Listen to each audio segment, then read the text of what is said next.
Hello and welcome to the Zone Laser Tag Australasian Championships Covering Interpretational Guide. This guide is a training tool used for the purpose of coaching referees and players as to the interpretations of covering rules at the Australasian Championships. This guide does not form part of the rulebook, and as such the committee may change, add or eliminate aspects of this guide at any time as it deems necessary. We have broken this guide into sections. First we are going to look at some definitions. Low posture. A firing posture where any part of the phaser is below the level of the lowest chest sensor. High posture. A firing position where all of the phaser is above the lowest chest sensor. Front perspective.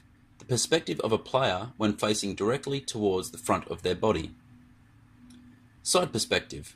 The perspective of a player when facing directly towards the side of their body. Leading elbow or arm. The elbow or arm that is facing the direction of aim. Trailing elbow or arm. The elbow or arm that is not the leading elbow or arm. Cross arm posture. A posture where the phaser is flipped or switched over to point in the opposite direction to natural posture. A reaching shot. A reaching shot is when a player reaches the arms to tag a target. Transitional movement. When a player moves between a high and low posture in a standoff situation. A standoff. When players duel directly against each other in close proximity. Dodging. Dodging is considered a maneuver by which players attempt to move or twist their body out of the way of incoming fire. Now we are going to speak a little about how to apply penalties. When determining whether a penalty for covering applies, it is firstly important to look at whether it impacted the gameplay or whether there was a reasonable chance of impact in the eyes of the referee.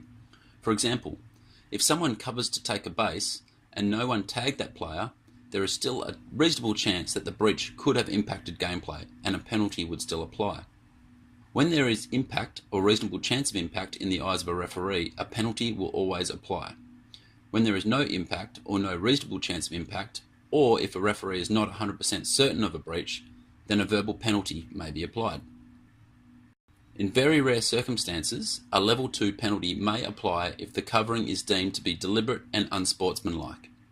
Now we are going to look specifically at what the rulebook has to say about pack covering. Under Rule 7.1.1.1, players are not permitted to use any part of their body, clothing or equipment to intentionally or carelessly block another player's shot, including shielding themselves from an incoming shot or intercepting a shot intended for another player, base or other game equipment. What is important here is that it can be either intentional or careless covering of the senses with hair, body, clothing or equipment. Before we talk about what referees are specifically looking for, we will first bring attention to the exceptions. Under Rule 7.1.2.1, players are allowed to incidentally block shots on their own shoulder sensors with their arms when their arms are extended and holding the phaser in a high posture. Under Rule 7.1.2.2, players are allowed to incidentally block shots on their own sensors if they are out of action and are otherwise unable to participate in the game. This includes operating a status button or touch screen on the pack, or operating interactive game equipment such as game stations, or tying up a shoelace or adjusting clothing. Under Rule 7.1.3.2a, players are not permitted to make any physical contact with the clear plastics on the laser with any part of their body, including their clothing, head, or hair. However, casual, incidental, or light touching is expected as part of general gameplay and should not be penalised. Furthermore, in Rule 7.1.3.7a, players on Helios must not touch the plastic section of the laser forward of the screen, and 7.1.3.7b, players on Helios are permitted to operate the touchscreen. In summary, players may block their shoulder sensor by having their arms extended high, or they may block sensors if they are out of action. With regards to the phaser, players cannot touch the clear plastic forward of the screen. However, incidental or light touching in normal gameplay is okay. Furthermore, we have exceptions to covering under the incidental covering rules. Under Rule 7.1.1.2, players will not receive a penalty for occasional incidental covering or blocking, including transitional movement, provided that the action is not a shielding maneuver, the action does not pause, stop, or reverse partway through, and the action is not slow, or blocking an incoming shot from an odd angle and being unaware of it, or unknowingly stepping into the line of fire of another player. So the rules here speak of 3 incidental covering exceptions: transitional movement, blocking fire from an odd angle, and stepping into the line of fire. Let's break them down individually. We interpret transitional movement here to relate specifically to situations when players are standing off or dueling with each other in close proximity. When 2 players are dueling and a player transitions between a high posture and a low posture or vice versa to gain another angle on the player, they will not be penalised for covering if a sensor was to be temporarily blocked, and the action doesn't stop, pause, reverse partway through, or is excessively slow. When talking about blocking incoming fire from an odd angle, this could look like many things. However, bring attention to the reaching shot. If a player is reaching to tag a target, they will not be penalised as long as their arms return to the origin position in a reasonable amount of time and they do not hover over their sensors. As a referee, we are specifically looking for fixed body positions, typically the arms or legs that hover over the chest or back sensors. And then when we unknowingly step into the line of fire of another player, we are referring to blocking a shot on another player, base, or other game equipment. If the player is unaware they have done this, they will not be penalised, but a deliberate act to block a shot onto a player, base, or other game equipment is a penalty. So now we have covered all the exceptions to pack covering, we are going to look at the specific body positions that referees are looking to penalise. Firstly, if we see any part of the player's hair, body, clothing, or equipment touch a clear plastic, we consider this a breach of the covering rule. We always ask, did it impact play or have reasonable chance of impact play? And if the answer is yes, we offer a level 1 penalty. If the answer is no, we may offer a verbal warning. Next, we are looking for covering breaches that involve body parts, specifically arms and legs. As we have exceptions to covering under the incidental covering exceptions, we are generally looking for fixed body positions where arms or legs are hovering over or touching the sensors. Here are the most common covering breaches which referees will see. When playing in a low posture, it is advised for players to have their upper arms in line with the side body and the forearms below the level of the lowest chest sensors. If the leading arms come away from the side body and covers the chest sensor from either front or side perspective, the player is at risk of penalty. The trailing arm may cover the chest from a side perspective only. Forearm across the chest. In a low arm posture, when either arm is hovering across the chest sensors from a front perspective, this would be a breach of the covering rule. When the arm rises above the bottom chest sensor, the player is at risk of penalty. Locked elbows. When the elbows are locked straight and the laser is in a low position, if the leading arm covers the chest sensor from a side perspective, this would be a breach of the covering rule and the player is at risk of penalty. High posture. When playing in a high posture, it is advised for players to have their leading arm above the level of the highest chest sensor. The trailing arm may cover the chest from a side perspective only.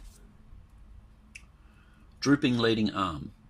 In a high arm posture, when the elbow of the leading arm drops and covers either chest sensor from either front or side perspective, this would be a breach of the covering rule. If the elbow drops below the highest chest sensor, the player is at risk of penalty. Cocked elbows. When the elbows are cocked and the laser is in a high position, if the leading arm covers the chest sensor from a side perspective, this would be a breach of the covering rule and the player is at risk of penalty. We recommend, when moving between a low arm position and a high arm position, to angle the leading elbow out as the arms transition. This will reduce the risk of penalty for a player, as it is considered a cleaner way to move between arm positions. Other situations that arise. Cross arm. When a player executes a cross arm posture, we are looking for the same high and low arm posture breaches just mentioned, the only difference being that the leading and trailing arms switch during the cross arm maneuver. So the leading arm must not hover over any part of the chest sensor closest to it, and the trailing arm may hover over the chest sensors from a side perspective only. Legs covering the chest. When a player is in a crouched position, it is expected that the leg or legs do not rise above the level of the chest sensor from a front or side perspective. If the leg or legs cover the bottom chest sensor from either perspective, this would be a breach of the covering rule and the player is at risk of penalty. Stray arm whilst dodging. When players dodge an incoming shot in a close combat situation, it is expected that the upper arms stay in line with the side body and the forearms stay below the chest sensors.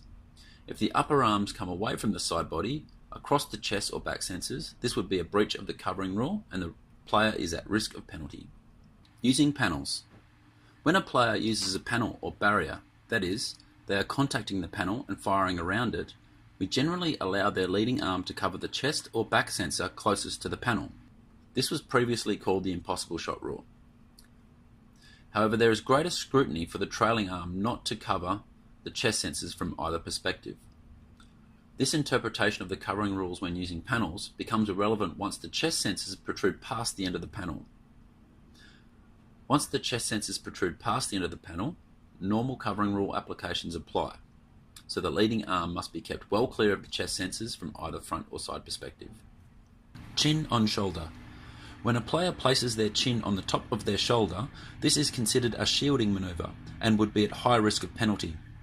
If a player temporarily touches the chin on the shoulder whilst glancing or temporarily looking in a particular direction, then this is considered incidental covering and would not attract a penalty. So in a nutshell, this is what we are looking for.